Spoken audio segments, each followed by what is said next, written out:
And Cities Skylines is loading. I'm back. If you haven't been on the morning stream, then hi, I'm Lunatic Plays, and I'm the Lunatic who plays Cities Skylines 2, which will pop up on the screen. Oh, okay. It has to turn on, but I'm back because I really want to finish this town. I am hell-bent on finishing building this shit. I mean, it's not shit, it's my passion project. You know what I mean. I'm gonna get it done. And also I have another blood-curdling video that I started watching when I had my breakfast, and I was like, you know what?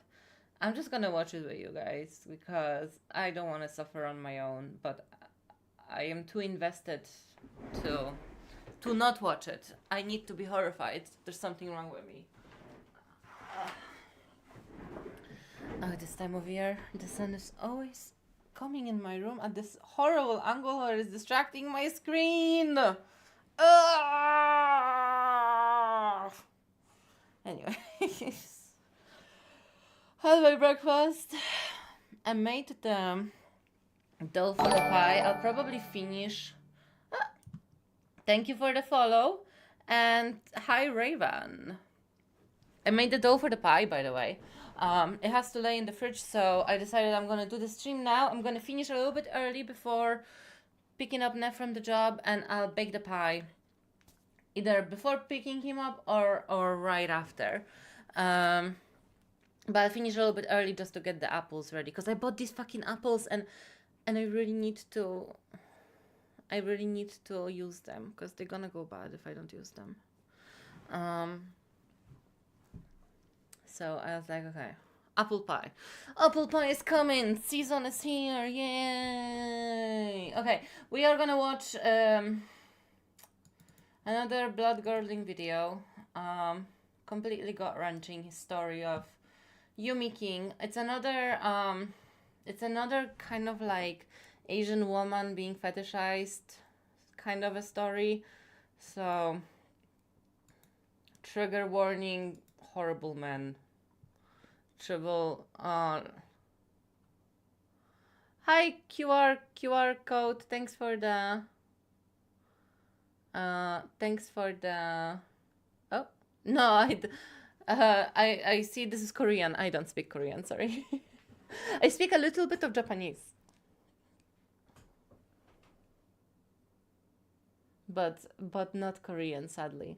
But it's a fascinating language. I love Korean dramas, so naturally, being a curious cat that I am, I researched about Hanja and Hangul and how the alphabet evolved. Well, how it was introduced. The new Korean alphabet was introduced, and how it works. It's really fascinating. Yeah, so more fetishizing of Asian women. Whee! I think it just fell into my algorithm, but it's again our girly pop, Kidology.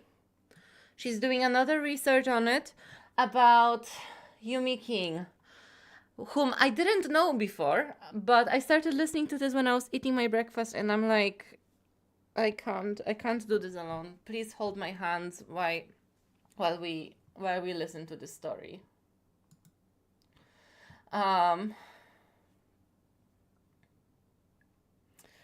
And yeah, so the Cities Skylines, it's gonna take its time. It's probably gonna give me a couple of errors. Let's just start watching.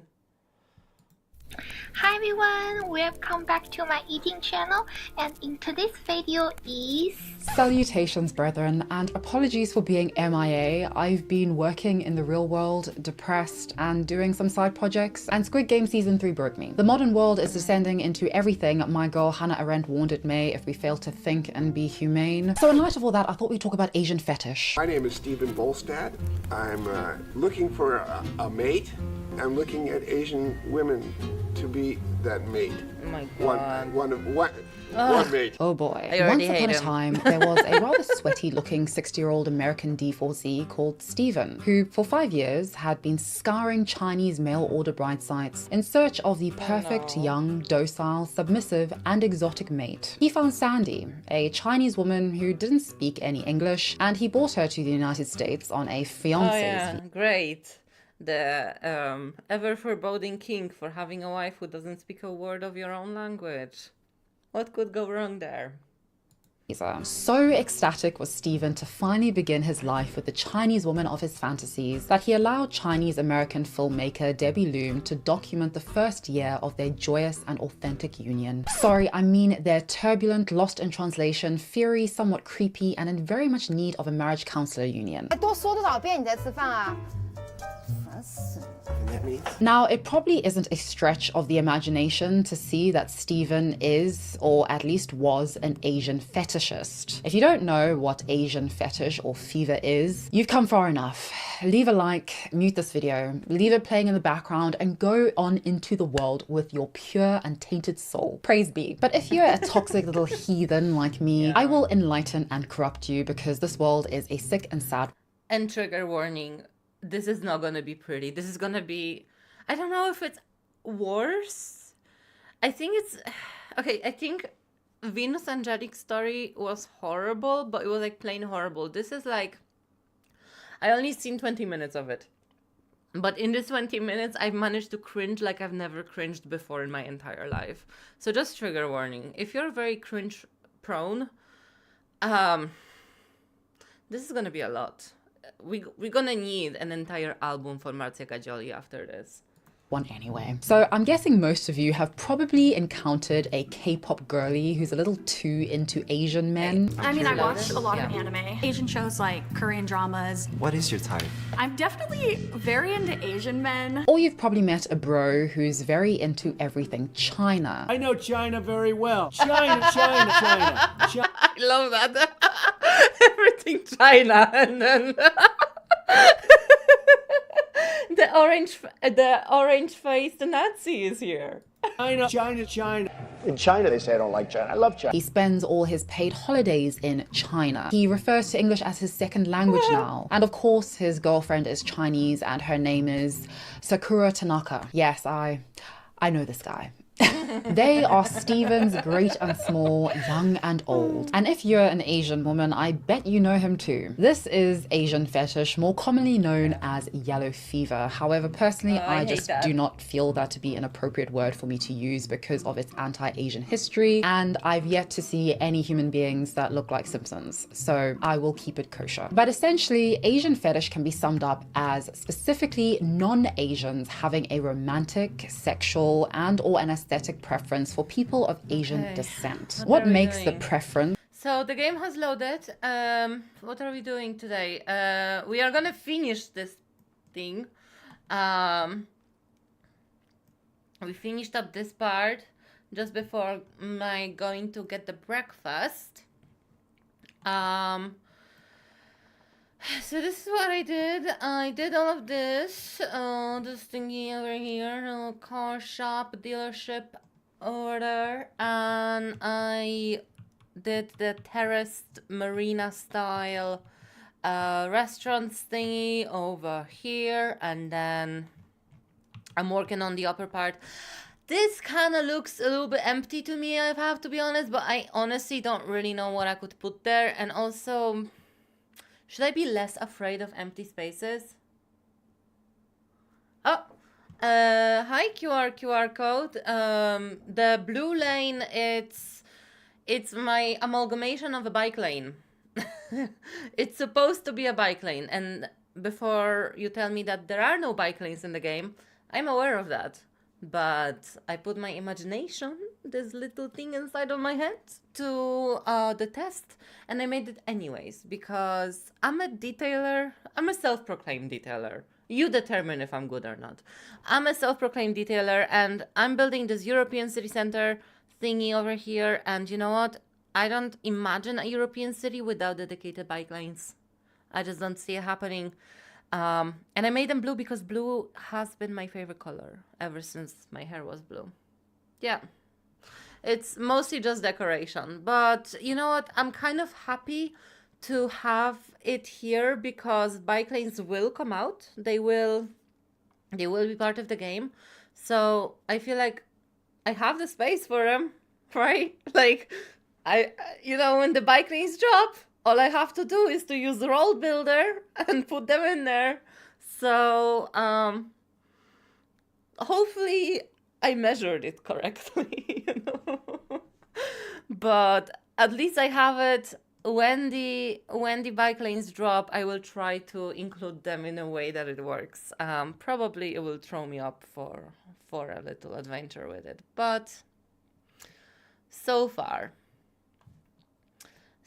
it's like this, and so far it's only decorative. A fetish is the reduction of the person being fetishized to a level of objectification. Sandy is desired by Stephen not because she's Sandy, but because he has pigeonholed her. He has reduced her personality and her physical appearance into stereotypes, into tropes and assumptions which satisfy his sexual, romantic, and aesthetic fantasies. It may be no surprise that Asians, specifically East Asian women, have historically been and continue to be the main victims of Asian fever. As a form of racial fetish that has a long and troubling history, Asian fetish very much rests on stereotypes that specifically Asian women are, and I quote, exotic, mysterious looking, and are kind of subtle and kind of quiet. Most fetishists either become completely obsessed with it because anyone could ever allow a girl to talk, right? I hate men. I'm sorry, Raven. I know you're a man. I don't classify you in the same category as the men that I hate. particular Asian culture. Looks. You're the good one. You're the good one, Raven. This kind of voice. Or they will simply mush together all diverse groups of Asian people and cultures into a generic Asian stereotype. Of course he's got to be Asian. I think Japanese movies were really a big inspiration, like the samurai movies. I love just how they looked in their samurai outfits with their long, luscious hair, their eyes, their face, their skin tone. I love everything about them. So I found a social media page called Asian Men, White Women. Oh my god. And that... I hate her too. I'm not discriminating. I just don't like idiots. is where I found my Asian prince. Johnny is from China. Ah yes, when you want a samurai-wielding Japanese anime character to hold during those lonesome nights, so you start dating a Chinese man. In Western media, the fetishization and stereotyping of Asian women is as common as the 6 o'clock news starting at 6. But honestly, I'm glad that she included that the phenomenon of fetishizing Asian women, well, Asian people, is not exclusive to men. I mean, yes, men are the majority probably, but it is true. There's a lot of girly pops out there, a little bit too obsessed with them K-pop idols, if you know what I mean. 6 o'clock. It's everywhere. There are whole subgenres of ASMR that are literally just Asian women role-playing hypersexuality, submissiveness, role-playing exoticism, and importantly, being soft-spoken in a generic so-called Asian accent. Because, well, that's what sells on a Western platform like YouTube. I like clean the house, you know, make look nice.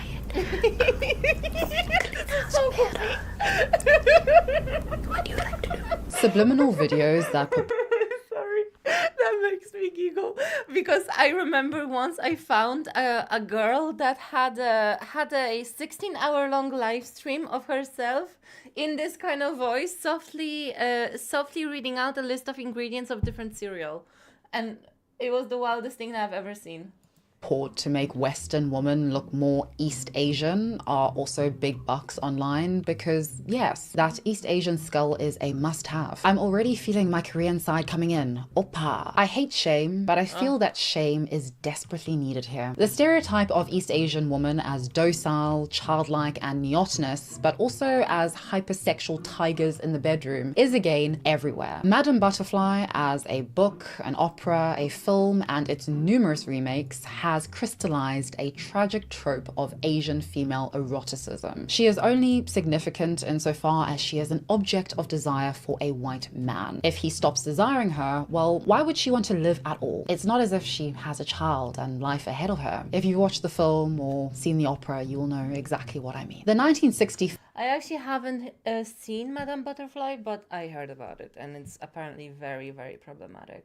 film The World of Susie Wong is another great example of this particular infantilization and hypersexualization of Asian women in the West. Susie is an independent S-worker, but she's also totally helpless and treated as the child that she supposedly is by her pursuer, Robert. Susie is treated like dirt by Robert, but she still agrees to marry him. Chinese and Chinese American women being portrayed in film and generally viewed as promiscuous has been big business, not just in Hollywood since roughly the 1960s, but in US immigration policy. It was actually virtually impossible for Chinese women to immigrate to the US in the 1800s due to laws passed which meant that the very few Chinese women who were approved entry into the US were given a, quote, certificate of good moral character. The idea of Chinese women as as seductresses who use their feminine gifts to corrupt the good Christian character of American men has a long history in the West. And yet, Chinese women are also perceived as docile, as submissive and obedient to men, which was a big appeal to Stephen when he married Sandy. I wish I knew what that was. Sounds funny. A big theme throughout this video and what I've observed in my research is that a lot of Asian fetishists really like the language barrier. That is, they really like it when specifically an Asian woman speaks little to no English or struggles with her English grammar. This very much plays into fantasies exhibited in adult content, as well as the idea of the all-knowing white man acting as cultural guide and educator, who in this specific way is able to control what his bride can know and ultimately keeps her dependent. And on that note, I'm sure it is no surprise that a main proliferator of Asian fetish and the commodification of Asian women is, of course, the adult entertainment industry. Not in so much as it creates the fetish, in as much as it... To be honest with you, I have a friend,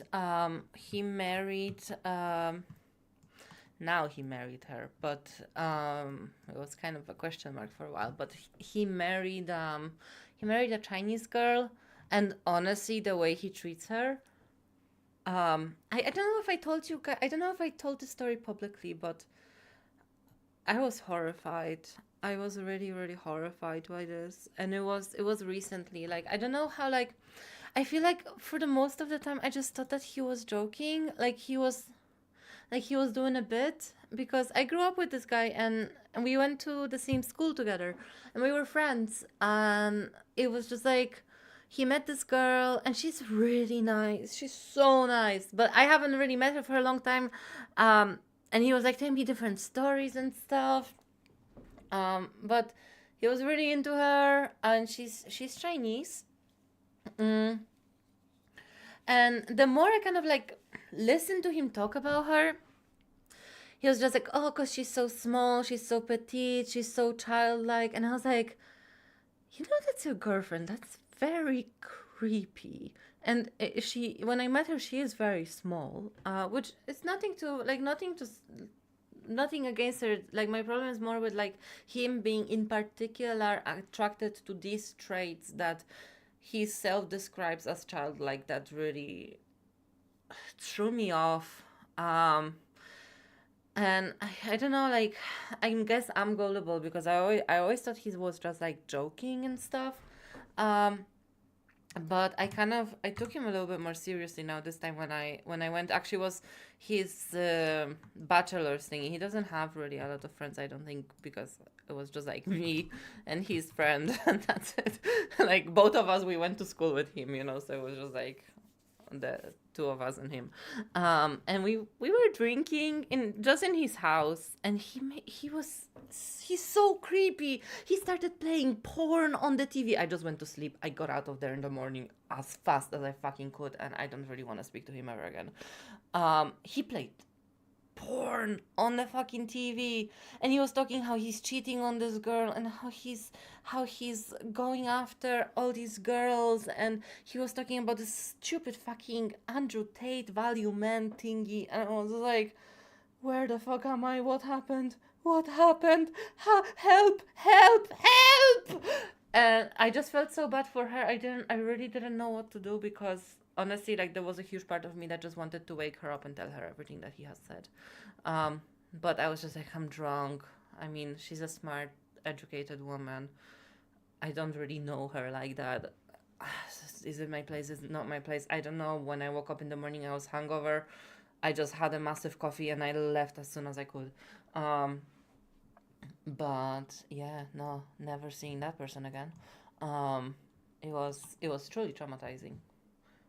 But he's like that. Like, he always was into Asian girls. I just never really questioned him about it, because I never really seen him that often. Like, after school finished, we haven't seen each other for a couple of years. Then we went to some parties together, you know, and just like we would like have some drinks once every 2 years, you know. Like, it wasn't like I wasn't there consistently, you know. But and for a long time, I wasn't really taking anything he was saying seriously, because just the way he's saying things would make you think that he might be joking, because it always seems like half serious.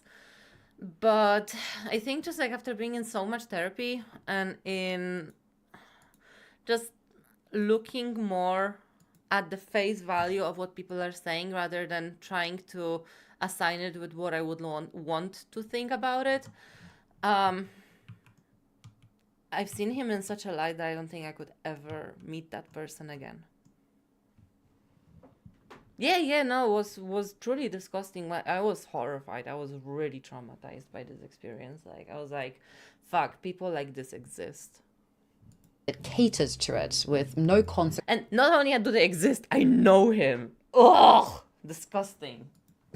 Or broader conversation into its harms. And this is because the adult industry is there to put people's fantasies at the forefront. A fetish like this is ultimately a fantasy. World-famous adult star Asa Akira has said that although she doesn't mind being fetishized in her work because it's fantasy, it isn't real, and it's for men, she does, however, mind being fetishized in her real and personal life. The thing with Asian fetishes and many aspects of our modern online world in general is that they do not draw that line, that all-essential line between fantasy and reality. They are either incapable or increasingly unwilling to draw that line. And when the fantasy inevitably fails to uphold itself in reality, it's somehow never the fetishist's fault or a flaw in their logic. When Sandy moved in with Steven, Sandy wasn't a fetish, she was a woman. Steven wasn't an all-knowing white savior, he was a man-child. Suddenly, Sandy not speaking English wasn't giving him his erotic fix. What?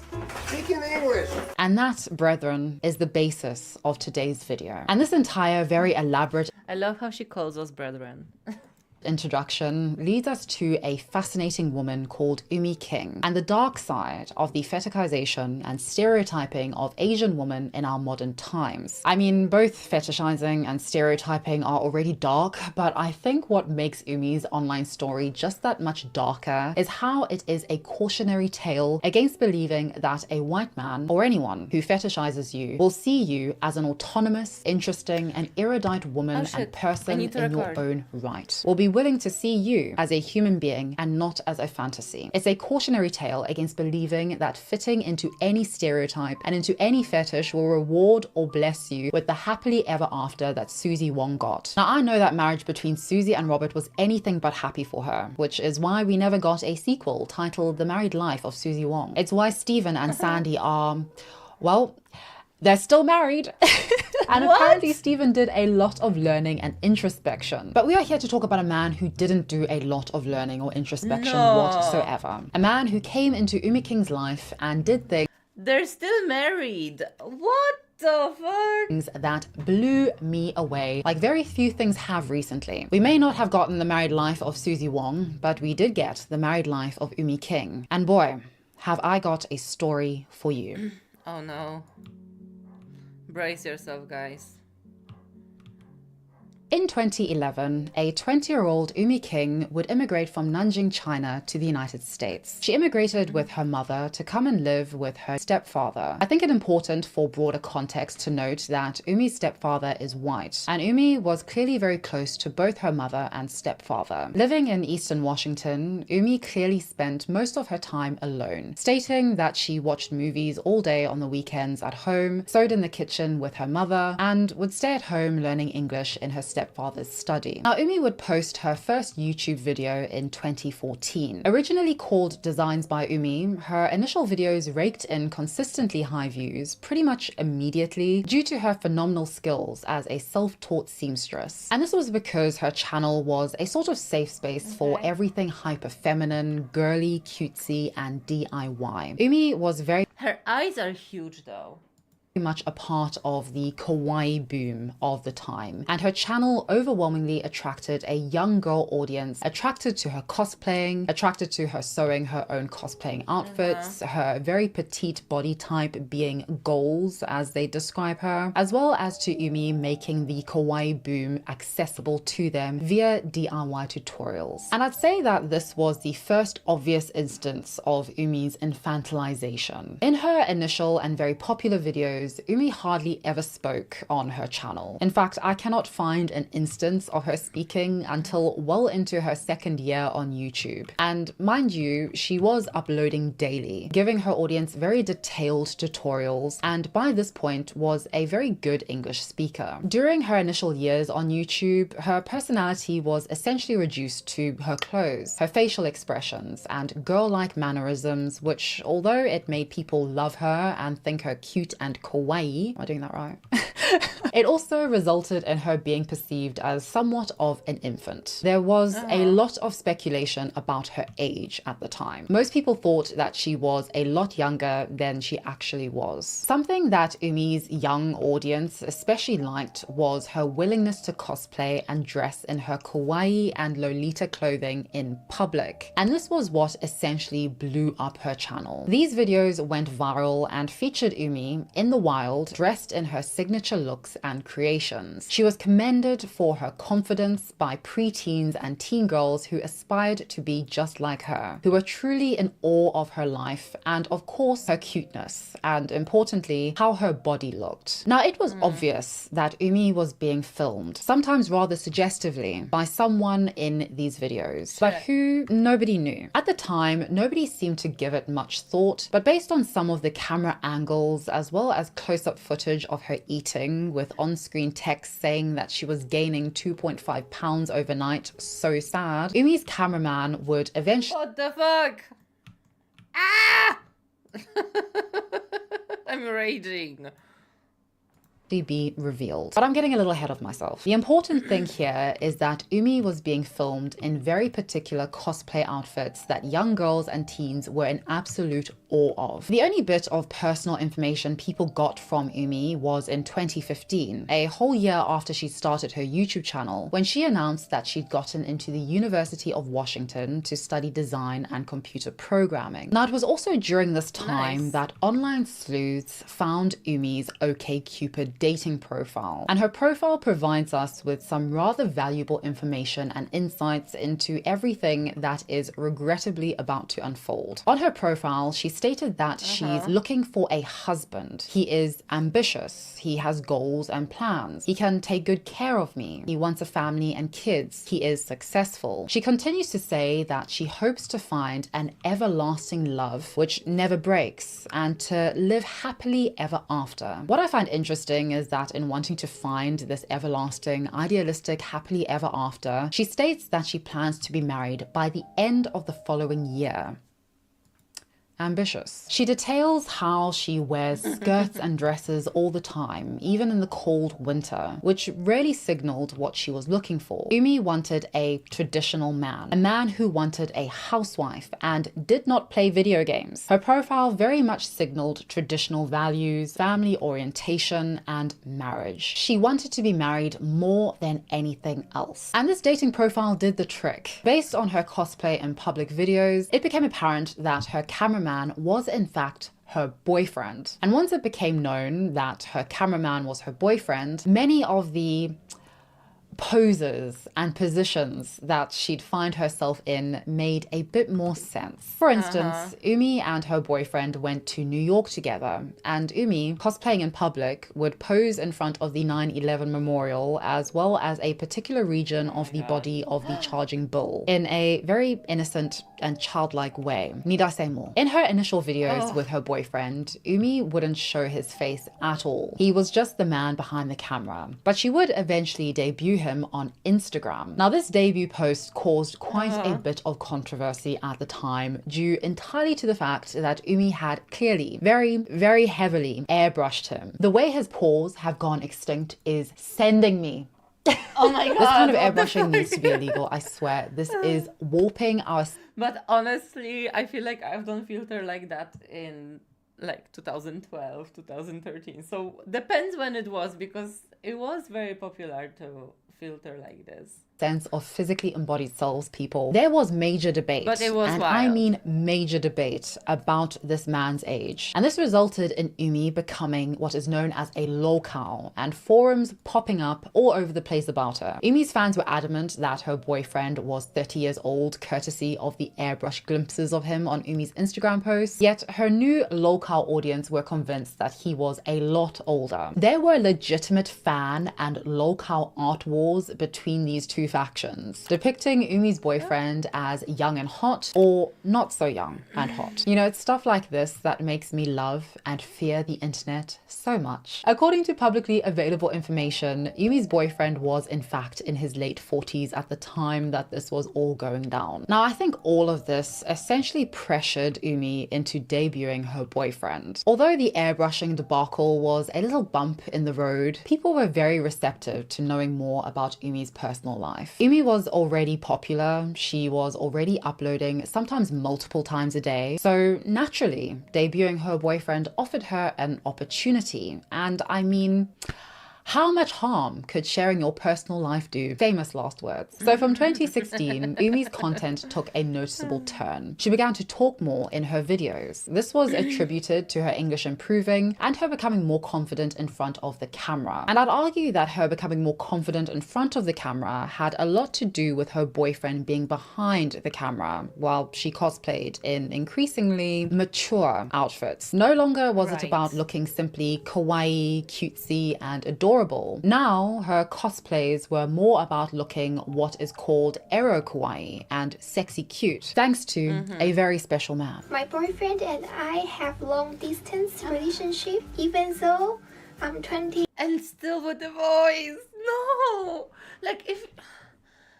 How can this be attractive when your partner speaks like that? I don't get it. I don't get it.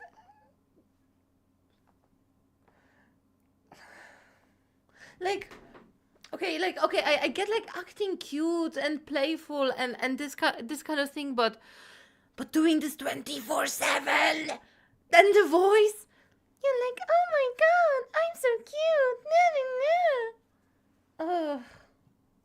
25, almost 26. I don't feel my age. My heart is young, like 18, but my mind is mature. I know what to do to make my life better and better, like finishing university, keeping healthy, being a good heart, and I find the best boyfriend ever. Yay! Now, everything about Umi's boyfriend, It's the hee that does it.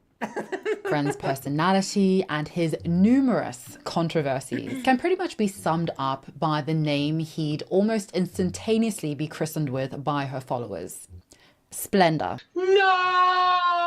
Splendor is a most interesting name to be unanimously given by the World Wide Web. This name isn't bestowed upon just anybody. Splendor. Oh no, you have to truly earn it. Now, if you, like me, until writing this video, don't know what a splendor is, well, I'm about to corrupt your innocent little Hell yeah, minds yet corrupt me, again. mommy. Basically, in the world of sugaring, you have sugar daddies and splendor or salt daddies. Splendor daddies want to be sugar daddies, but don't have the funds or class status to be considered sugar daddies. That's that's the most pathetic thing I've ever heard.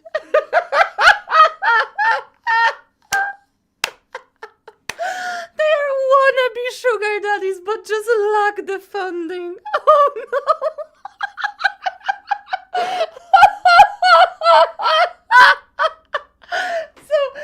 So they are how to say it, broke sugar daddies, financially insufficient sugar daddies.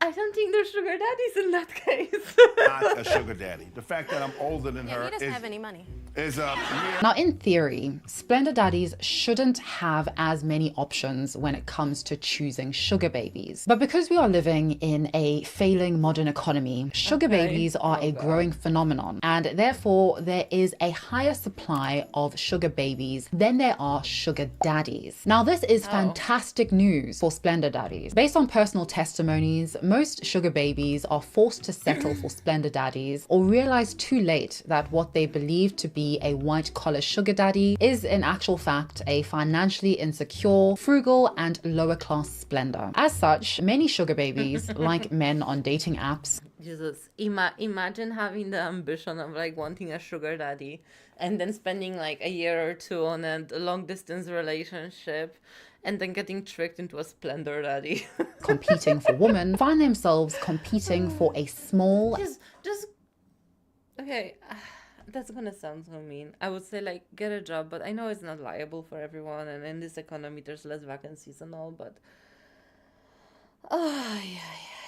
humanity. and in high demand pool of eligible sugar daddies. Sugar daddies will take you to 5-star hotels. Splendors will take you to a 2-star hotel and won't pay for room service. Sugar daddies will take you to a golf resort. Splendors will take you to mini golf. Sugar daddies will pay for your boob job. Splendor daddies have to use their imaginations. Now, Umi's boyfriend was instantly dubbed a Splendor daddy. In fact, I doubt many people even remember his actual name. Splendor is pretty much associated with this face for eternity, and this is largely based on the activities him and Umi engaged in, his fashion sense, as well as his blue-collar aesthetic and hobbies. Now, just before we get into everything Splendor, I think it's important to evaluate Umi's situation when considering the question, why Splendor? Why would a young, beautiful, now 26-year-old woman with a bright professional and creative future ahead of her choose a much older man to become a housewife and dependent to? Well, when evaluating her situation, Yeah, I mean, at least she's a consenting adult, but this guy is creepy. Splendor actually makes a lot of sense. At 26, Umi still lived with her mother and stepfather. It was blatantly clear that Umi's mother wanted her daughter to get married and start having children. In fact, this was the only thing Umi's mother demanded of her. A video that went viral on Umi's channel titled My Pregnancy and Menstrual Pre-Preparation Diet 2017 revealed a lot. It shocked me at the beginning when my mom was trying to make me eat this. Basically, Umi would reveal that her mother made her consume donkey hide gelatin every morning. Her mother would dilute it into a traditional Chinese medicine called Ejua. Every single day, Umi was made to drink this because her mother believed it would prepare her for marriage and pregnancy. So my mom suggested me to eat this every single day. The main reason is that she wants me to be prepared for marriage and prepared for having kids. That's the main reason why I eat this. She just wants to be grandma so badly, and she wants grandkids. This, alongside many of her personal videos, began to demonstrate how very dependent Another toxic mother, eh? Umi was, and how, more importantly, she was encouraged to be. So that's what my mom just called, and she asked me why I posted video like after midnight, because she likes me to go to bed early, like before 10:30. It's not good go to bed that late. Now, just note that this is a woman in her mid-20s. Because of her particular cultural expectations, marriage and pregnancy were the only things expected of and pressured into her. Umi would actually admit that her biggest fear in life was becoming a so-called leftover woman, known in China as shengnu, which describes women in their late 20s and beyond who are unmarried. I asked myself why nobody wanted to marry me, why they were not serious. I was very worried because a lot of my old friends are getting married and have kids. I thought I was Nate. I thought I was a leftover woman. Leftover woman is actually the official term used and popularized by the CCP to effectively stigmatize and shame women who remain single and don't procreate. Now, I believe that a lot of Yumi's priorities and draw to splendor had to do with her being a young Chinese woman petrified of being left over, raised by a mother who she was very close and obedient to, and who wanted nothing more than for her daughter to marry as soon as possible and to start having babies. Gender inequality and sexism are a major issue in contemporary patriarchal China due to many factors like China's aging population crisis and low birth rate. Government initiatives, policy, and social pressure mean that women are being encouraged to prioritize family over work. Women like Yumi are afraid to be labeled as leftover woman due to the shame it could bring to their families. Women like Yumi state that they want to be housewives, even though she was getting a college degree and running a successful YouTube channel. And based on Yumi's dating profile, it was obvious that not being married at her age was a clear point of shame for her. Now, immediately after graduating from college in 2017, Yumi would move from her parents' house to Georgia to live permanently with Splendor, to begin assuming her role as a dependent house girlfriend. And she would pretty much immediately make a big announcement. There is something my fiancé and I wanted to tell you guys a long time ago. Yes, we're engaged. So on announcing her engagement to Splendor, Yumi would reveal I love Kitology's face when she's watching this. She has like that very poignant British expression of just like, there it is. Toxic masculinity. that they'd actually been engaged for 1.5 years already. They had actually gotten engaged in December 2015, which, based on the timeline of their relationship and Yumi's OkCupid profile, would suggest they got engaged within the first year of knowing each other, which is fast work, truly. Now, Yumi and Splendor would get married in November 2017, immediately after Yumi's graduation, immediately after announcing their 1.5-year-long engagement, and immediately after Yumi's move to Georgia. Yumi essentially moved from one situation of full dependency to another. Although I'm blurring out his face, Splendor and Yumi's stepfather have an uncanny resemblance. You really can't miss it, and I can at least speculate that Splendor represented the same kind of financial security to Yumi that her stepfather had. Is that the stepfather or is that the husband? Clearly shown her and her mother. Their wedding went No, that's the stepfather. Fuck, they do look similar. Absolutely viral. Splendor whisked his beautiful princess away into the sunset, and the two lived happily ever after. God, imagine if that was it, huh? Right.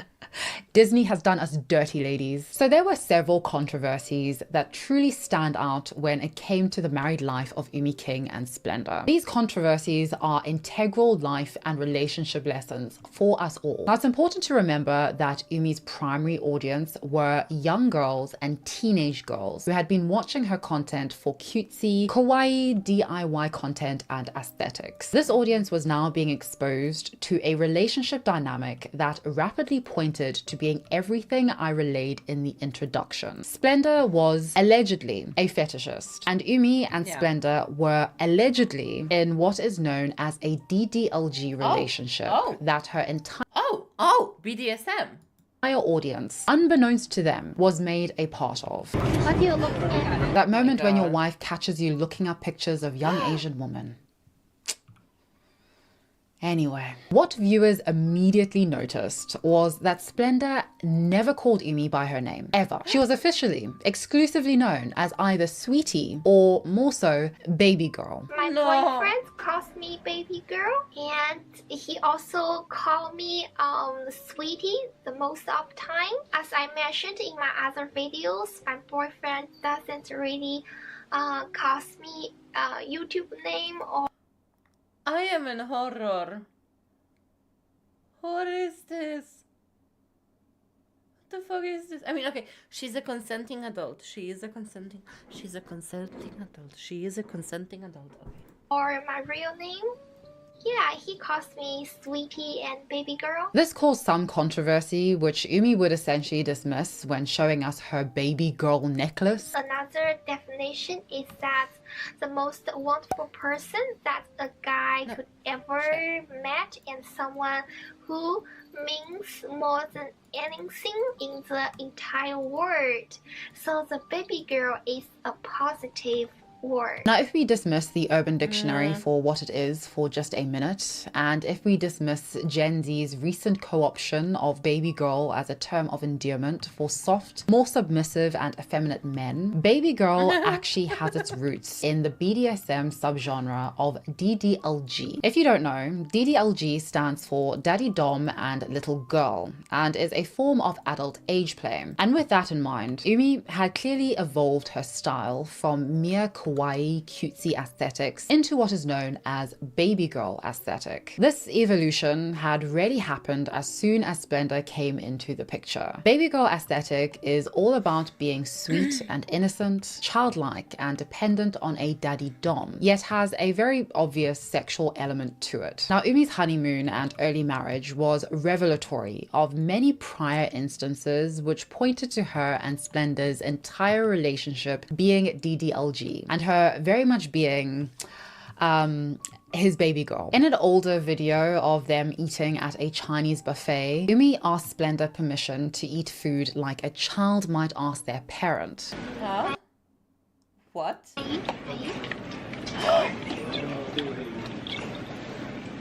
She has to ask him for permission every time she has to take a bite? Excuse me? What the fuck is happening? Am I in a parallel universe? It is good. I add more spice. Yeah, sweetie, you can add spice here. Just a note, I'm not kink shaming, I am Splendor shaming. And also I can shame them. Kids and teens are watching this. And knowing this dynamic became apparent in many of her earlier videos with Splendor. Umi would not only act incredibly childlike, but also began wearing a cat collar. We need measuring tape and pencil and screwdriver and A level. level. Level. Okay, let's start. Let's go get some food first and then we'll go ice skating. I learned how to do skating when I was 7. I am horrified. No. I got a bear.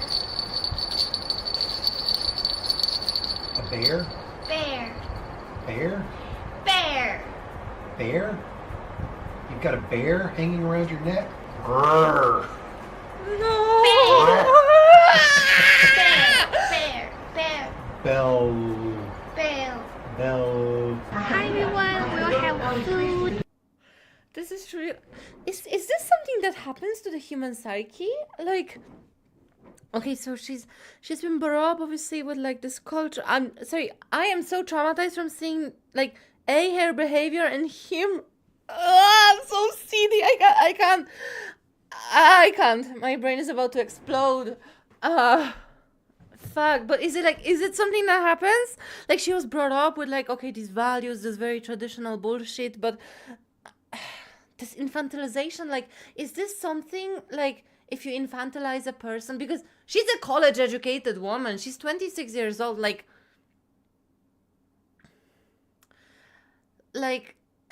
is it coercive control if you like infantilize someone to the point that they themselves believe that they're a child? Because I sort of seen this happen with this wife of my friend. Like she acts very similarly to this girl, and I was equally as uncomfortable. Just like if I met her like this, fine, but the fact that I have her in the context of being with this disgusting man that I know.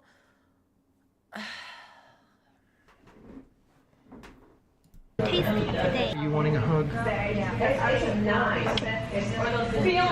Collars outfits, especially collars in the context of DDLG, represent submission and signify a kind of display of ownership known as collaring. It's essentially a way for a submissive or little to feel a sense of security or permanence in their relationship to their dominant partner or daddy. I would speculate that the appeal of this for Umi came from her clearly very desperately wanting to be married. And I would definitely imagine that it gave her a sense of security in her relationship with Splendor, especially while she was a student and they were in a long distance relationship. They were engaged for over a year, they were long distance, and remember, her mother in particular wanted nothing more than for Umi to get married and have children. Umi herself aspired to be nothing more than a housewife. Also, and in relation to that, we know that by her disposition, her socialization and lifestyle with her family, Umi was very dependent and heavily infantilized by all the adults in her life and online. As a result, Umi being in this kind of sub-dom relationship, weirdly enough, makes a lot of sense to me. Her not seeing how insanely inappropriate this was, that is, her essentially roping her unassuming child audience into being all essential spectators to this relationship, for me at least, shows an insane level of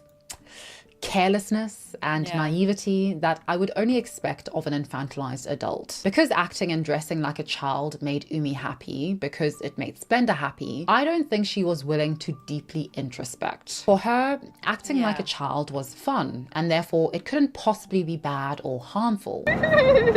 Because this was essentially a fantasy, specifically Splendor's fantasy, it wasn't real and therefore couldn't be bad. It couldn't be harmful. I saw some comments saying about why I act like a child.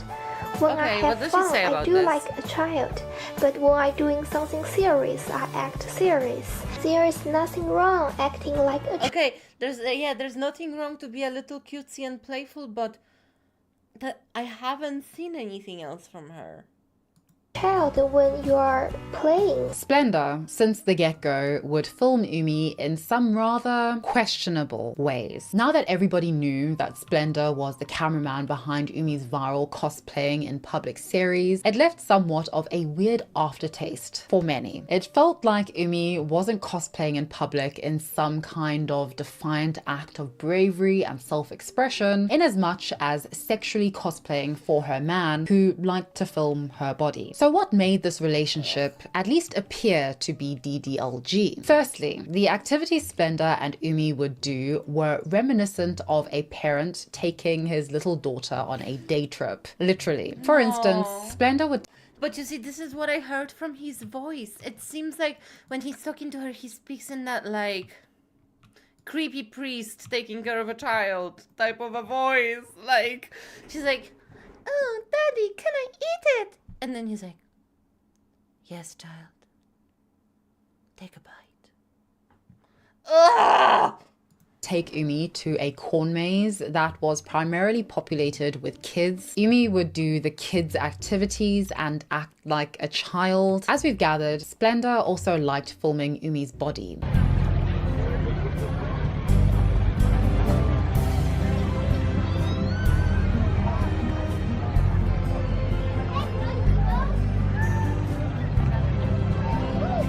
My little gay brain is too vanilla for this. And yet my vanilla brain can see the not safe for work 18+ overt undertones to this kind of content. Splendor also liked Umi to wear doll dresses. My boyfriend likes me wear doll dresses.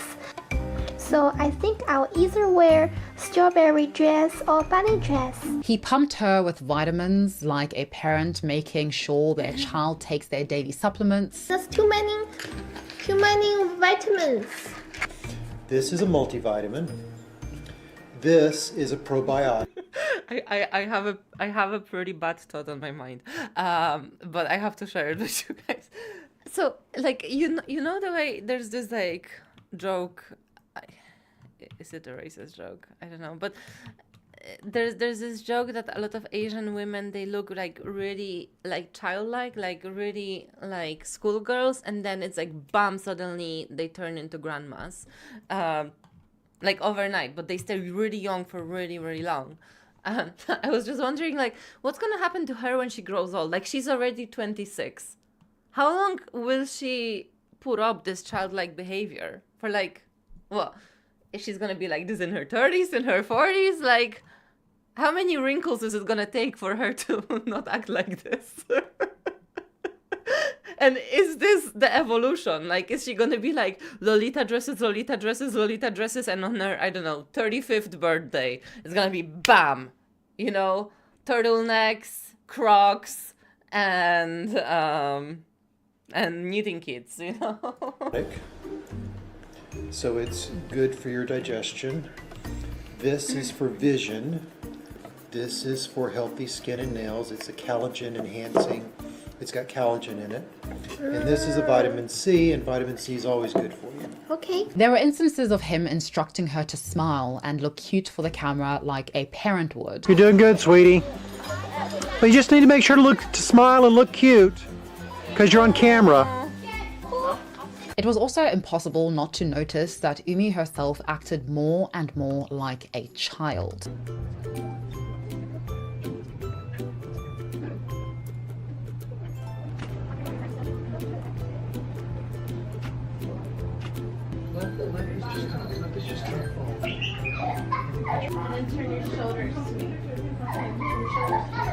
Oh no.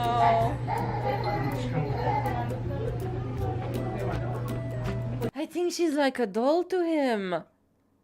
This is terrifying. I won't sit on your lap and put on my socks. Excuse me? Okay.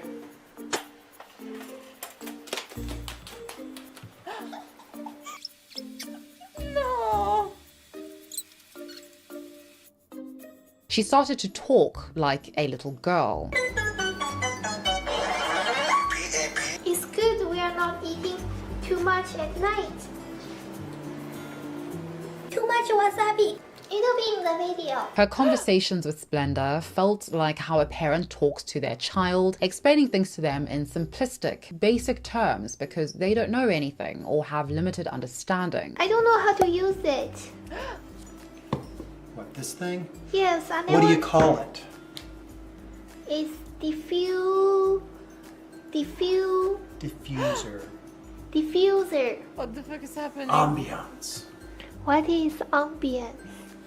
Ambiance is when She's a college-educated 27-year-old woman. She knows what an ambience is. But also, I wonder, is this the trauma? Is this the coercive control? Is this what happens to a brain that's like under subjugation? Like, I know it's like Stockholm syndrome, and it's wild. And it's like you lock someone up, you feed their brain with this bullshit, and you abuse them, and then maybe this can happen. I don't know. I have a little bit of a hard time having sympathy for her too, but more sympathy for her than the guy, for sure. you make your room feel good and smell good with light and smells. We just got back from the dental place. The dentist. Mm-hmm. The dentist. The dentist? Yep. What's the dentist? Dental place. Okay, no, I'm sorry. I lost the little modicum of respect I had for her. She knows what a dentist is. She's a college-educated woman, god damn it! Yes. Usually we just say dentist. Mind you, this is a college-educated woman who is Thank fluent in English. Girl, thank you. Thank you so much. What's this called? Tiny rice. Tiny rice? You call it tiny rice? No. What do you call this? What I call it is what adults call it. What you call it is what baby girl calls it. A few moments later. I also check business emails. I love how after we're informed that adults don't call quinoa tiny rice, only baby girls like Umi do, she begins to check her business emails like the baby girl boss she is. It also felt like when Splendor wasn't in control of the camera, or when Umi was clearly taking charge of the video in a way that wasn't exactly playing into their relationship dynamic, that Splendor either lacked interest or would get annoyed. For instance, in this video from their dating wedding days. Umi talks back to him and is acting quite assertively, even though she's wearing her signature collar. Splendor is annoyed and completely unamused throughout the video. I have a pen. I have pineapple. That's an apple.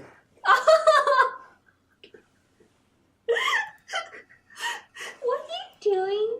Just... He tells her to sit down. She won't, and he gets visibly annoyed. Can you see this? Is my head cut off? Yes. Okay, back down. Sit back down. No, I can adjust. I can adjust.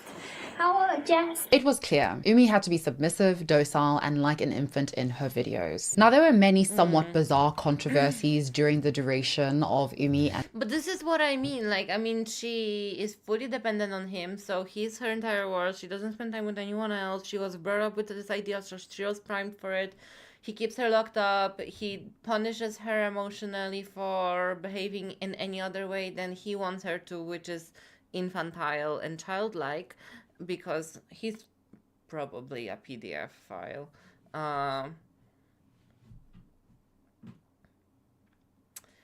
And maybe through the act of coercive control, of being so emotionally stifled, first by her mother, now by him, and having no support network, she really is somehow regressing in her development. Splendor's marriage. As I said, their honeymoon was the first real instance of Splendor's attitude toward his wife. Not even a day after marriage, Splendor would make some comments which some of their followers took issue with.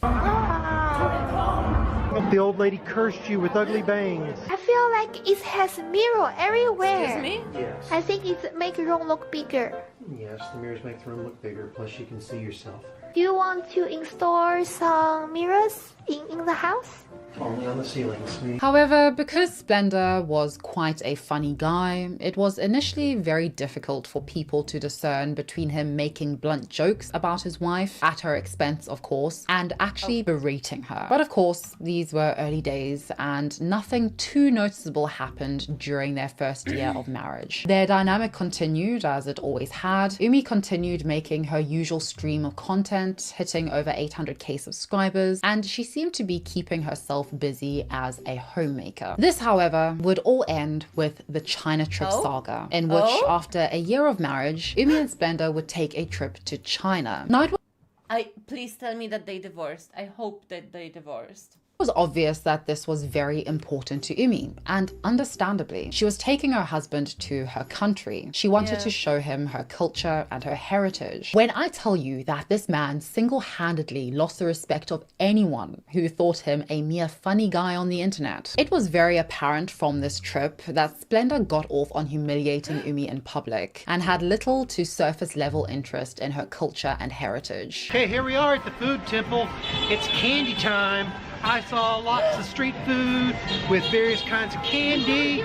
She's embarrassed. He loved Umi in doll dresses, but he hated it when she wore hanfu dresses. He's so old as well. And that's why I hate these dresses. When you wear those dresses, the whole thing goes with it, and your hair's always falling down, and we have to walk slow, and you're always stepping on them. Isn't it swell when He's a fucking racist is what he is. your husband hates your traditional attire that means something to you and your identity? This is not only what I hate about alleged fetishists, but it is also the mark of a fetishist. Many fetishists don't care about the culture they fetishize if it doesn't immediately serve their egos or their fantasy. China as a country, a culture and society doesn't matter unless the fetishist is the main character. And on their China trip, Splendor suddenly wasn't the main character. In China, Umi wasn't dressing for him. She wasn't participating in anything DDLG in public. When eating at a restaurant, Splendor proceeded to berate Umi for how she ate and drank her meal.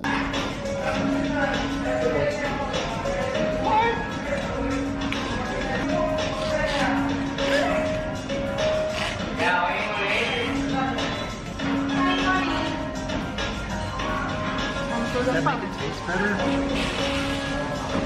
He doesn't care or respect that his wife is Chinese and therefore slurp. Guillotine! Somebody bring out the guillotine!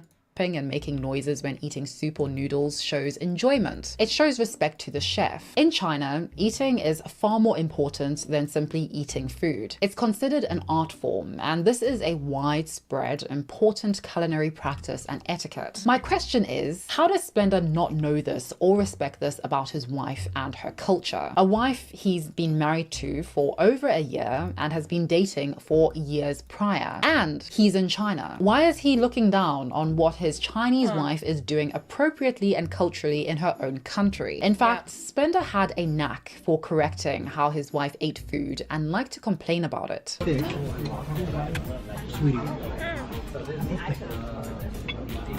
the only issue is when you've got little bits of cartilage and bone dribbling out of your mouth. You see, you gotta be careful where the food's going when you're spitting it. The sesame ball is dessert. Is it? Well, that one's yours because you put your hands on it. Okay. The other two are mine. You don't like the chicken feet? Sweetie, I'm not in the mood to wind up chicken bones in my mouth and spit them out of my mouth. It makes me uncomfortable to do that, so I don't. This is enough to put anybody off dating outside their culture. Good Lord. It's giving the same energy as him never calling Umi by her real name and only calling her sweetie or baby girl. And of course, it gets so much worse. Now, I do want to give a disclaimer for this particular incident, which Jesus, I'm scared. I'm already cringing so hard. As far as I can gather, happened during the China trip, but for some reason was uploaded a year. But honestly, this makes me so fucking mad that I feel like I'm powering through my building progress at least. Later, in a video reviewing eyeglasses with Splendor, Umi accidentally sits on one of the pairs of spectacles. Splendor's reaction to his underweight wife accidentally leaning within the vicinity of a pair of cheap eyeglasses was... it was concerning to say the least. We're gonna walk back over there and you get to say, oh, I got home and I sat on them. Brand new, we barely got them in the door, baby. Well, I don't know how they're gonna fix it other than to bend it back. I'm afraid that, because this metal is thin, and once it's bent and you bend it back, it can easily snap after that. Do you understand?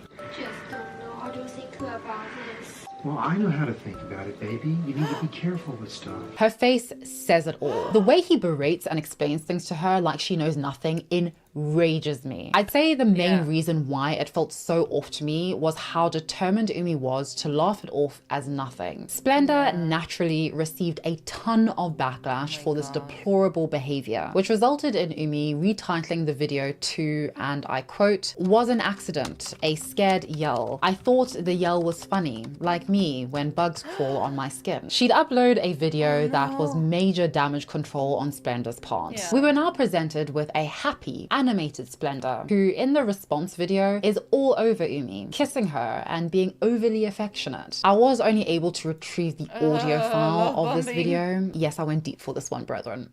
But just from how intensely he's love bombing her, people really weren't buying it. I want to make this video because I don't want you guys concerned about me. That video I recorded last year when I was in China. It was an old video, long time ago, and he just and thank you so much for care about me and love us and just don't worry about anything. Can we go get... She sounds frantic. Is it just me?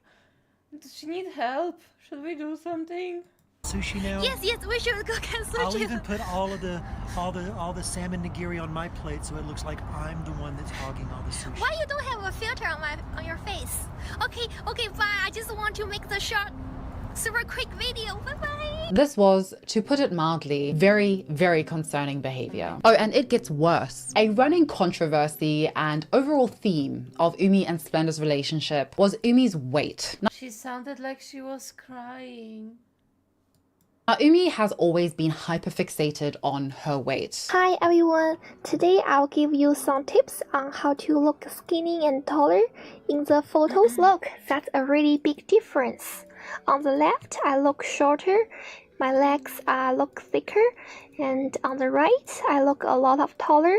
And please take a look at my legs. look a lot skinnier. And just note that when she made videos like these, her audience were pre-teen and teen girls. Every morning, Umi weighed herself and, quote, prayed that she'd lose weight. Every morning, I just pray I can lose 1 or 2 pounds. I was 95 pounds when I was 18, but now I gained a lot.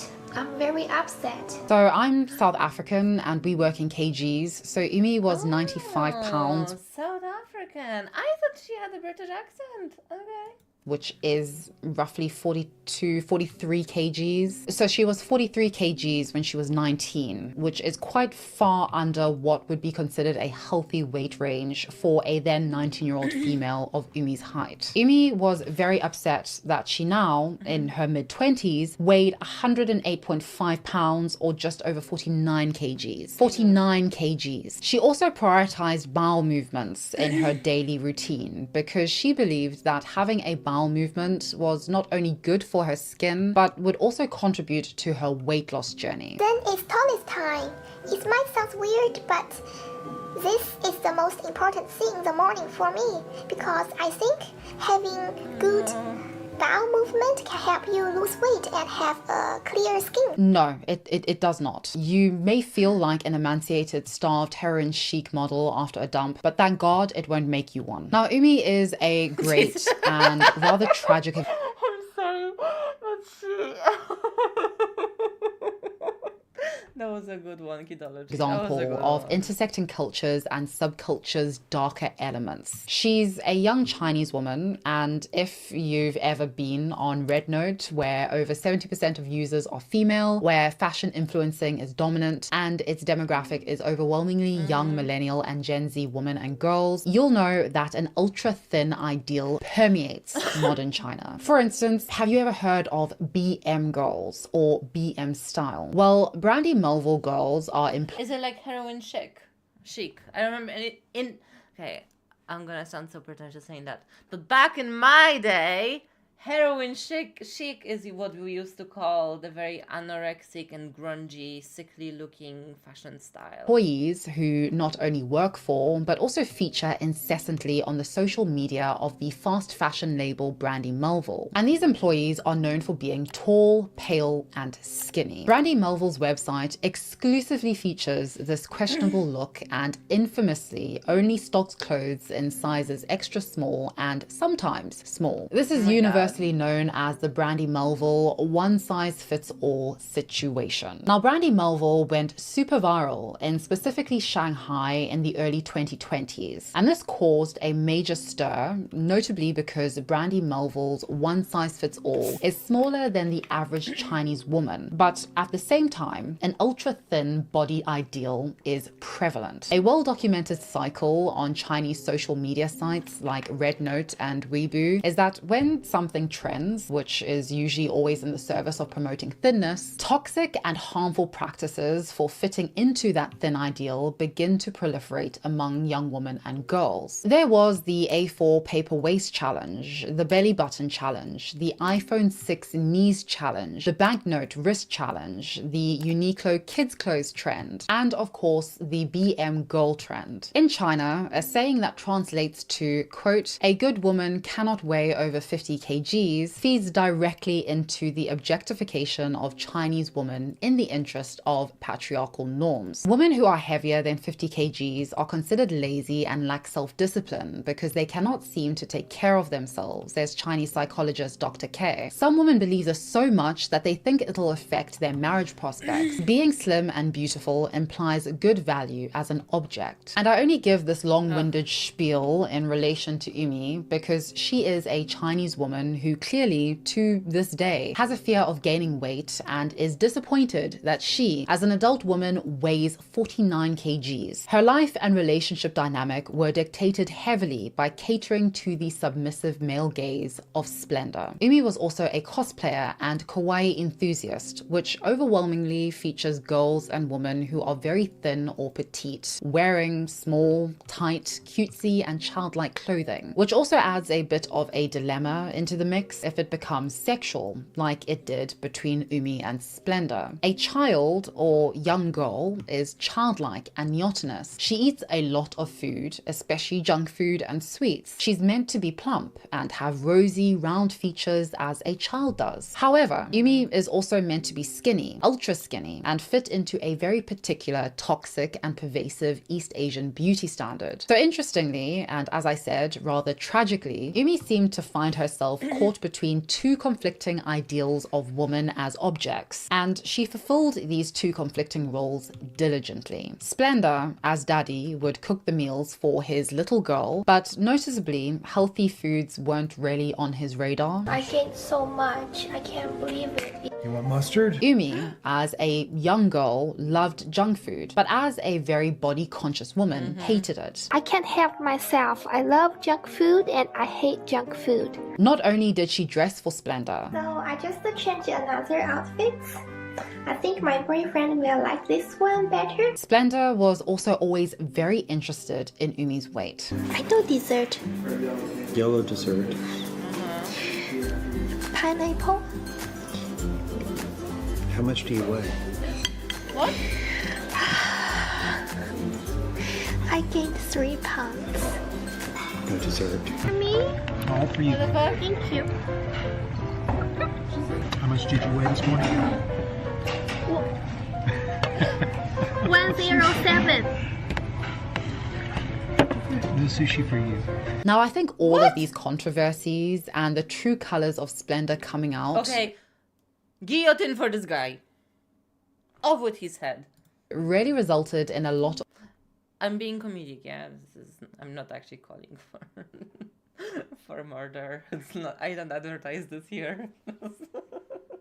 of Umi's audience teetering off. She wasn't getting nearly the number of views that she got pre-Splendor, and more of her fan base had gone over to the side of her former detractors. The local forums were packed with information at this point, and Umi was officially disliked. Now, as we know, Umi and her mother wanted nothing more than for Umi to get married and have children. It was time to procreate, and this was something that Splendor was seemingly fully on board with. If you get pregnant this year.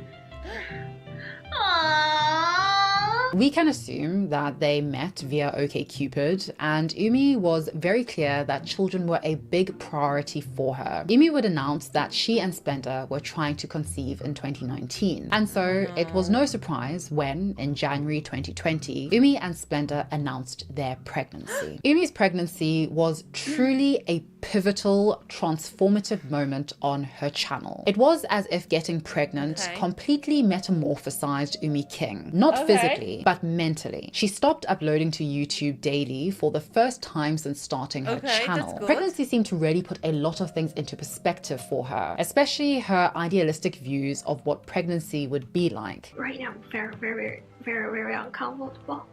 I'm holding it. So today we'll have an ultrasound. I'm excited for this. Right now, I just want to throw up, so I talk very difficultly. I believe that what happened is that Umi's rather naive ideal of pregnancy as a happy, fulfilling, and enriching experience didn't match up to the reality. And to be fair, can you blame her, considering how she'd been raised and treated like a child by everyone around her? Rather than it being a swell time, she actually experienced major depression, and it was clear that she was lonely, confused, and disappointed, as she would say. It's supposed to be the happiest moment in my life.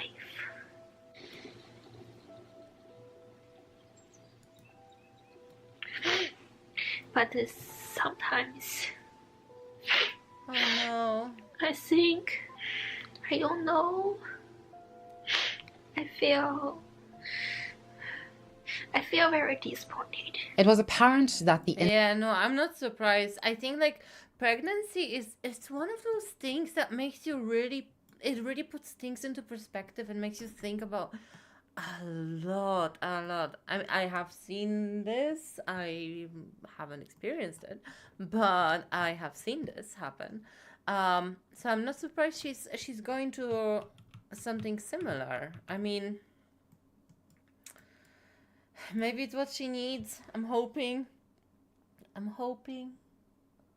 Jesus, okay. Internet was her only real emotional support system during this time. And I think that having to figure things out on her own really pushed her into an entirely new mindset and understanding of herself. Sometimes I can't control my tears.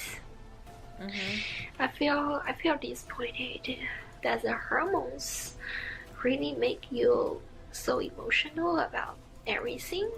I have been looking for fun things to do to make myself happier, and something is not what I expect.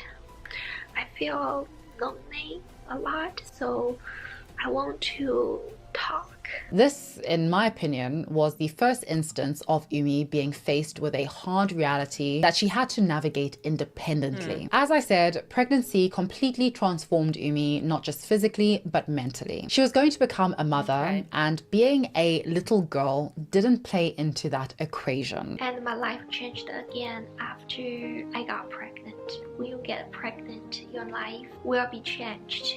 You probably noticed that I don't publish videos as often as before. I publish videos like once a week when I have time. I feel less stressful and I enjoy doing something else. After I give birth, I'm not sure if I will have the same amount time to make YouTube videos. I'm sure my life will change after I gave birth. This video, like many during her pregnancy, showed Umi speaking fluent English in a normal, measured voice and cadence. She stopped cosplaying as much in her videos for obvious reasons, especially wearing doll dresses, as well as her infamous bangs that were a big part of her childlike appeal. Now, I would say that Umi didn't initially mind being fetishized by Splendor, allegedly fetishized by Splendor, because, well, it was fantasy. It wasn't real. She was role-playing, and their relationship clearly had a transactional aspect to it. He wanted a particular kind of Asian woman and allegedly a DDLG relationship. She wanted a provider who could give her children. Similarly to how I referenced Asa Akira not minding being fetishized in her work because it was fantasy, I would hazard that Umi saw it as work, as something fun that played into her aesthetic, into her work, and into being the submissive housewife that her husband wanted. Essentially, it secured her a husband. However, unlike fantasy, marriage is real and having children is real. And it was noticeable that when Umi got married, when starting her real life became a priority, she started to put the fantasies aside. And I think that when Umi started to put aside the fantasies and started to prioritize becoming a mother, Splendor's problematic behavior and alleged fetish became a lot more obvious. So did she tell you guys the good news? Yes, I did. So Umi's pregnancy was pivotal in reevaluating her priorities and in more clearly exposing Splendor's ways. The couple would officially announce their pregnancy in May of 2020 on YouTube. This video already showed how alone Umi was in her pregnancy. Splendor grills and tries to shame her for having very common and understandable mood swings. Did you tell them about how you got angry at me because the doctor wouldn't see you until it was like 9 weeks? Yes. Why did you get angry? Because you thought that I just didn't want to make a doctor appointment? But the doctors won't see you until 9 weeks. Did you tell them how moody you've been? No, I did on the Patreon. Did you tell them that some days you cry? On the Patreon. And then like a moment you're a little bit happy? And then you cried again? Did you tell them you get angry all the time too? On the Patreon. Did you tell them that you throw up? Oh, you've been throwing up. Do you throw up morning to night? At night. Do you get angry when you throw up? Yes. Yes, because apparently it's my fault. The way he speaks to her is like a child, gaslighting her feelings as if he's somehow aggrieved because she's going through the most dramatic bodily and hormonal transformations that the human body can ever go through is so icky. Before you got pregnant, you was like the most important thing in the world, right? Yes. And what did you tell me the other night when you were sitting on the bed crying? What'd you say? I won't get pregnant the second time. What'd you say? I don't want to be fat. I want to wear pretty clothes. I want to go outside the house. I want to go do something. I don't want to be pregnant anymore. Oh my May this God. kind of love never find me. One thing that was noteworthy during Umi's pregnancy. Oh my God, okay, word, girl, word.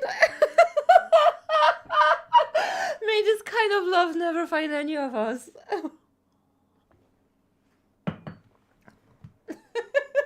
Was that Splendor, who also loved being behind and in front of the camera, began to appear less and less on the channel. The last time he'd made an official appearance was in April of 2020, and as Splendor began to appear less and less, Umi's aesthetic transformation became more and more pronounced. Even her infrequent cosplaying during this time had a more authentic and less infantile tone to it. She even started selling and getting rid of her closet, which included many Lolita, cutesy and kinky items. We would unofficially see Splendor for the last time in Yumi's official birth story video, or rather his arms, cradling his newborn son. Now, yes, they divorce. Yes.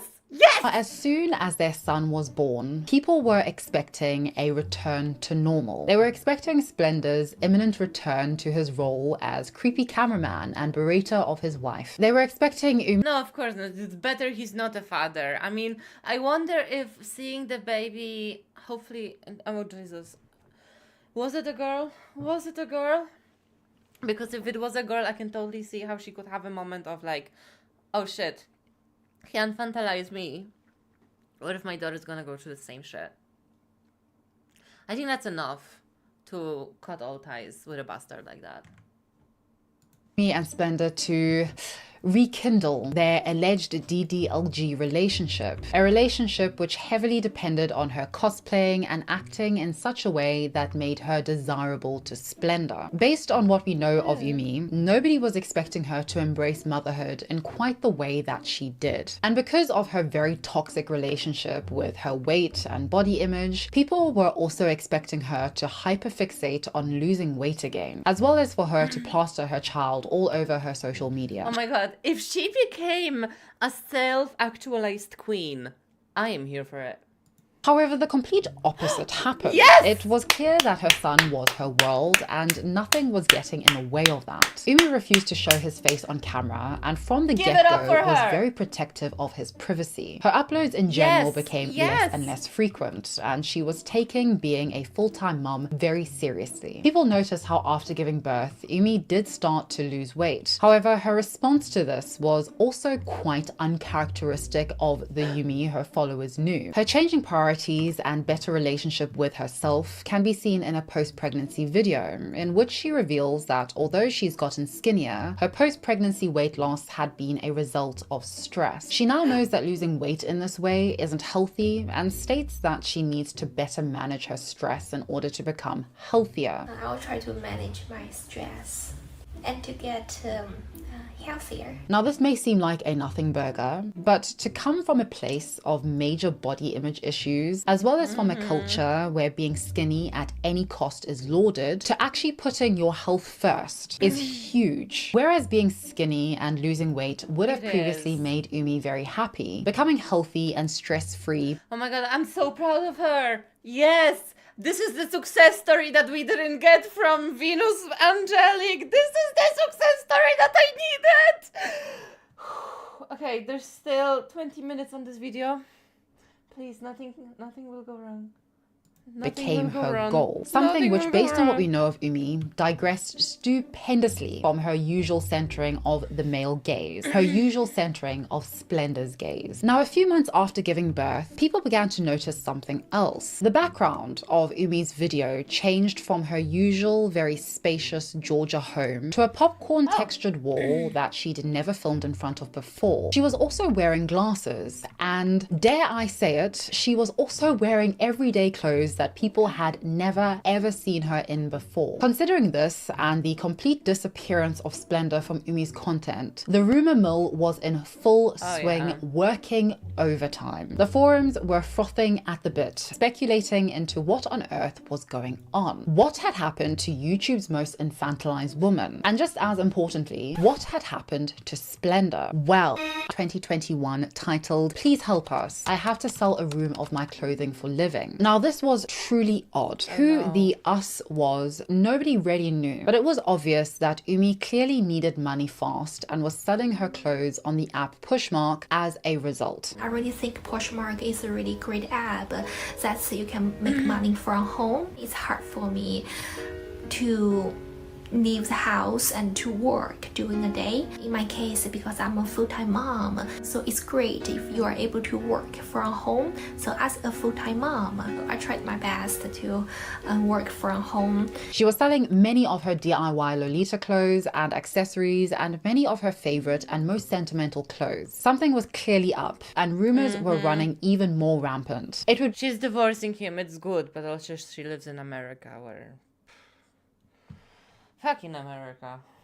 Be another 5 months before all would be revealed, and I don't think anybody was quite expecting even an ounce of what Umi was about to tell them or what online sleuths would unearth from the depths of this twisted, harrowing relationship. Firstly, many of Umi and Splendor's detractors had already started digging up some truly concerning information about Splendor's past. Now, I won't be showing any of this on screen purely because I do not wish to dox anybody, but based on what I've seen, on what I've been able to access and fact checked with regards to timelines and official names, there isn't much doubt in my mind that this is true. But better safe than sorry. Allegedly, based on official documents, Splendor was married to at least one other woman before meeting Umi, who, based on her name... Was he a bigamist? I mean, I wouldn't put it past him.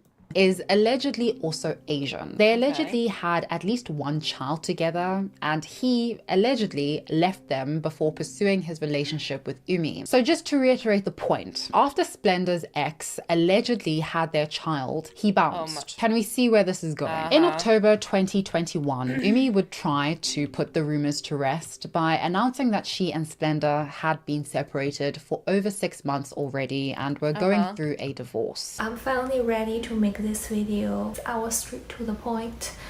You guys are right. I have been going through divorce. We have been separated over half a year. Umi would reassure people that since her separation, her parents had been supporting her and her son. I read a lot of comments. People ask about my parents. My parents have helped me. I really appreciate it. But how big was her YouTube channel? That's my thing, because wouldn't her YouTube channel give her the funds? I mean, okay, maybe it's not enough. Maybe it wasn't big enough. All the help they did. I think it's time for me to take the responsibility to be independent, to take care of myself. Now, this is significant. Umi had never in her life been independent. She had always been dependent, taken care of, and infantilized. What she was going through and her role as a mother had clearly awakened something within her when suddenly, out of the blue, Splendor dumped her. She was suddenly faced with the realization of who she was. It's an old Chinese saying, 女子本弱，为母则强. I made some big decisions because of my son. I was too dependent. I did not have a car. I could not drive. Even though I have a driver license, I was afraid of driving. I'm becoming more independent. I got myself a car and I take my son everywhere where I go. I try my best to become independent. This realization seemed to really ignite something in Umi. She began to upload again, trying her hand at other forms of content in order to bring an audience back to her channel. Umi's preteen and teen girl audience were now grown up. They'd naturally moved on to other content, and it felt like many people were only following Umi in order to post about her on some of the web's most infamous forums. She started in particular doing outfit try-ons, and it is just so incredibly mind-blowing seeing the difference between this Umi and this Umi. She was hustling hard, trying to save money, had gotten herself a part-time job, and everything seemed to be going all right for about a year. And then people began to notice that Umi wasn't living with her parents anymore. It appeared that she was living in either motels or Airbnbs, and Umi would announce that she and her son were It's her mother again. It's her mother. Homeless. No one can help you forever, only yourself. No one you can rely on forever except yourself. I'm not in tears for myself. I feel sad for my son. I wish we had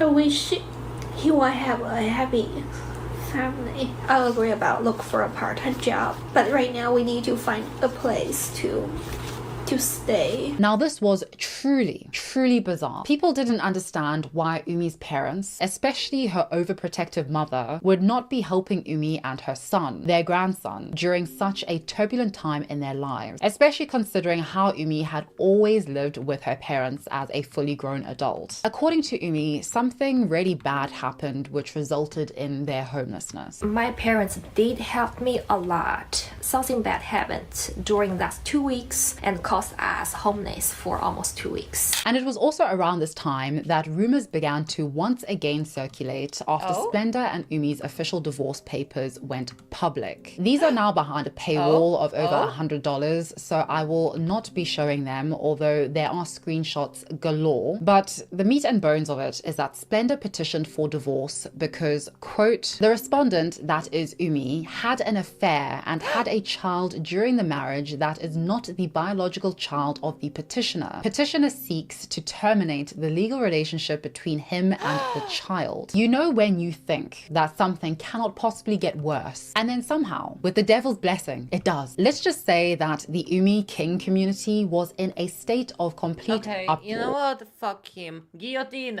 Guillotine time! Somebody take that guillotine out! We've got a motherfucker! We've got a motherfucker! Let's guillotine him! Particularly because this was during a time in which she was effectively asking her audience for financial support. Trisha Paytas. I woke up this morning feeling like a chicken nugget. Well, she donated an alleged amount of $10,000 to Umi. And now Umi, homeless and destitute, was being labeled a cheater who had a child with another man while she was married to Splendor. Umi would essentially be forced to respond to these rumors and the publication of the divorce petition. About the rumors, I don't mind the assumption people made about me after reading the public records. She would state that she no longer cared about her public image online. At this point of everything happened, I don't really care about my online reputation. You don't know what really happened behind. And I don't want to share the story publicly because I don't want to share my son's private life. Even though some people have been thinking the bad things about me. Believe what you want to believe. I don't have time and energy to fight about this. She stated that the only mistake and error she'd made was publishing so much of her private life online. So one thing people are right about is I'm not a victim. It's because I made a mistake by sharing my private life on YouTube. That's the mistake I made. It's a big mistake because I shared too much. My private life is caused people angry and caused dramas in real life. Like I said before, ever since I published the video about I'm engaged, I have been getting a lot of dramas since then. Now, I believe that what she's trying to convey here is that by putting so much of her life with Splendor online, she was now at a disadvantage in being able to counter the petition. And I have many thoughts on this. And mind you, this is all my opinion and evaluation of watching easily 200 plus videos of Splendor, observing how he treated Umi, and also digging deep into information that is available about him. I do not believe for a single minute that Umi had a physical affair. This categorically makes absolutely me neither. I don't fucking believe it. It was him because he is a fucking motherfucker. No sense to me. I don't know, maybe I'm a misandrist after all, but just by analyzing Umi's dependent, infantilized situation, her trad values, and her putting every facet of her life online, that she'd have an affair comes as a bit too outlandish, a bit too far removed from everything she's presented of herself. The woman didn't even drive because she was too afraid to go anywhere on her own. As we know, Umi wanted a forever marriage. much, a husband to financially care for her and their children. And she got that with Splendor. She was engaged for nearly 2 years to this man. Her dedication to him was blatant. Because Umi had put so much of her life with Splendor online, there was a lot of information available which arguably could be used against her in divorce proceedings. I also doubt that Umi had the financial or legal resources to defend herself. Umi also had no money to her name. She wasn't making a lot of money at all on YouTube based on her dwindling views, and the cost of contesting the divorce petition or appealing it could easily cost her over $10,000 in the state of Georgia. Allegedly lying about your wife to facilitate a divorce and to get out of paying child support is definitely something that people regrettably do, especially people who have already allegedly left their previous ex-Asian wife and child. Also, Splendor's face and behavior is plastered all over the internet, and he at least gives me the tingles of someone who probably had plans to start yet another DDLG relationship in life with yet another unassuming Asian partner. Finding that partner is a lot easier if you can show them that you were the wronged party in your previous relationship, and of course if you aren't going broke paying child support. He's not called Splendor for nothing. What was even more perplexing was Umi's uploading of a video revealing that she and her son no longer had any family, and that this was worse than going through her divorce, essentially revealing that her family had pretty much deserted her. What I feel right now, my feeling is worse. It's worse than when I was going through the divorce. Yeah.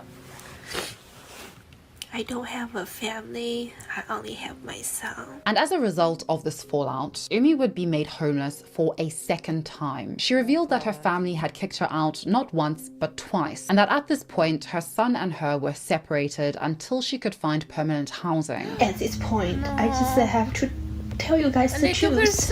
I got kicked out. I didn't want to say that. I got kicked out twice. I can't go back. Even my stuff is not allowed in my family's place. My son is not with me right now. I am away from my child. This is the hardest part. I haven't seen my son since last Sunday. It's been 4 days and it's been very hard for me. He's safe right now. I can't get him until I find a stable home for him. I can't get him right now. Right. So I think it's important to put all this into context with a sprinkle of my own opinion. As we know, Umi was raised traditionally, and traditional people don't get divorced and don't become single mothers. As we also know, Umi's greatest fear and shame in life, and by default, likely her mother's greatest fear and shame, was that Umi would become a leftover woman. Now, I cannot imagine the amount of shame Umi probably felt and was being made to feel for this divorce and by being left by her husband. Umi would even reveal that she didn't want to ever get a divorce and admired people who raised families as a nuclear unit. I never wanted to get divorced. I always wanted a happy family, and I always wanted a happy husband. Now, this is just my speculative hunch, but based on everything we know, I'd hazard that Umi's parents, specifically her mother, wanted her to go back on her hands and knees to Splendor. I think the shame of Splendor divorcing Umi and her not groveling to save her toxic marriage was probably a bit too much for her family. And I think she was kicked out after it became clear that Umi wasn't going back, that Splendor didn't want her back, that no reconciliation was going to happen. During this whole debacle, people online were also hounding Umi for not getting a full-time job and putting her son into daycare. Now, Umi always had a rather idealistic, sheltered, rigid and dependent view of love and marriage. And this kind of thinking doesn't come from nowhere. She was raised to be dependent, not independent. The delusion, primarily from her family, in expecting her to transition from full dependency and infantilism into an independent single mother with a newborn, is ludicrous, nonsensical, ridiculous, asinine. Umi didn't even drive in a part of the United States where driving is a necessity, which tells you everything. If I raise my daughter to be a submissive, objectified housewife, it would be entirely witless of me to expect her to fend for herself and her child when she's had absolutely no experience or skill in doing so. Surely, am I wrong here? But one thing I know about women is that somehow, against all the odds, we persevere through the bullshit. Umi would eventually get herself a micro studio apartment. She'd get her son back and would start making YouTube videos again, saving enough to finally move into a better sized apartment. One thing that was interesting during this time is that Umi started making videos in more revealing, sexy outfits. That is, she started making videos reminiscent of Probably OF, but at this point, she'd made years ago, which got her views. And I find it interesting that she liked a comment on one of these videos stating that she didn't have to make videos in skimpy clothes. Her fans would happily listen to her just chat about life. And so she stopped making these videos in skimpy outfits. Actually, she'd kind of stopped making videos altogether. And I'm not exactly sad about that. Hi everyone!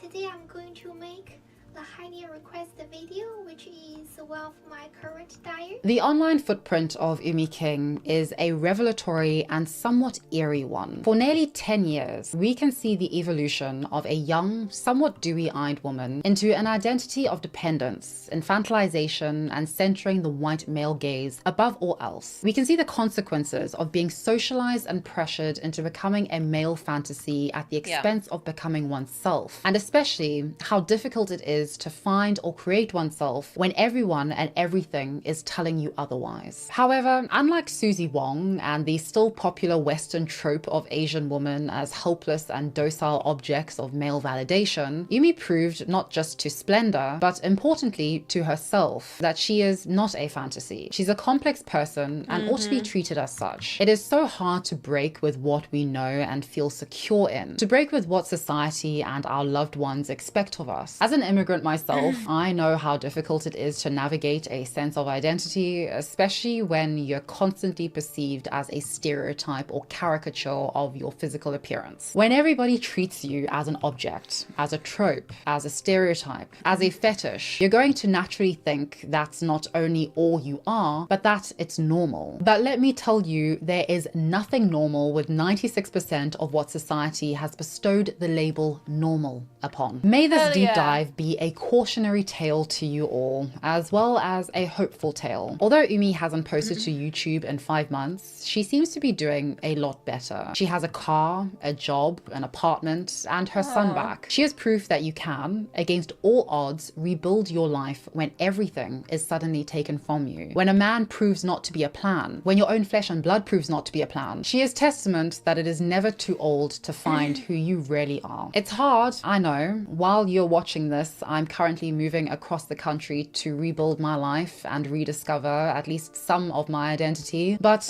it's possible. I truly wish Umi and her son all the very best. And now, brethren, I'd love to hear your thoughts. What do you think about these particular fetishes? What do you think about Umi and Splendor's relationship? Have any of you experienced something like this? I would love to know. I'm frothing at the mouth now. Feed me your stories, feed me your comments and your insights. Thank you so very much for watching this insanely long video. The script was over 11,000 words long and my vocal cords are about to revolt, so I'll keep it brief. Do let me know down below if there's internet personalities you'd like me to cover next, and thank you so very much for your patience as I move and reestablish my bearings. Don't forget to like and subscribe, and I'll see all of you very soon in the next one. I remember telling... That was great. What a story. And honestly, this is the ending that I really needed from the Venus Angelique story, and it's not the ending that we got, but I'm glad, like... Okay, we've heard a story of horror. We've heard a story of severe adversity, of Horrible parenting. I mean, Yumi's the mom is a motherfucker. She's a bastard and she should rot in hell. Yumi is an example of an incredible person who has gone through something extremely difficult, extremely hard, but has persevered against all odds, and she's the success story to which we should all aspire to. And my God, her story gives me at least a glimpse of hope. At least something in this fucking rotten world. Okay, and Cities Skylines. So I've been building shit. I've been doing the staircase. I was really intent and focused because I wasn't really sure how it was going to come out. Like, I put these little pieces underneath because obviously the angles versus the key wall thingy are a bit out of whack. It made me revisit it a little bit, but I wanted to have stairs because I wanted to have access to the parking lot. So like if people park here, obviously there's no pedestrian access to the tunnel, but I wanted to have some stairs. Initially I put like these spirally stairs here, but I was like, that's a bit, I can do better than that. So I put these ones and they're really cute. They're really, really cute. I love what it looks like. So yeah, carrying on. I'm gonna do more stuff. I don't wait. It's 3:30. Shit. Okay. I'm gonna go because I have to put the pie in the oven and I have to pick up Nev. Never mind. I'll be back at 6. At 6, 7. Yeah, I'll be back. Anyways. Jesus. I thought I had a lot less building than I really do. And then I sit here for 5, 6, 7 hours and I'm like, yeah, I can do this in 3 hours. I can do this in 3 hours. And then I'm making no progress. I will be done today, though. I will be done today. I will make sure of it. Okay.